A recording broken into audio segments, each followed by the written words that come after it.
Okay, people, check your pizza size because I'm going to show you what Domino's is doing, or the one by my house anyway.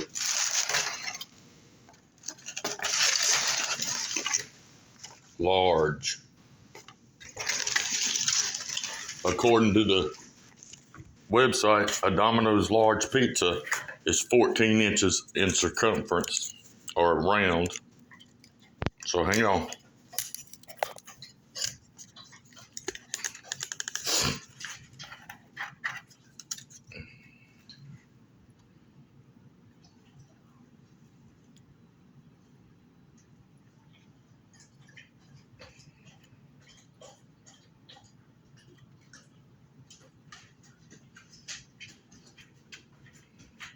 $12 medium. So I got charged for a large pizza and got a medium.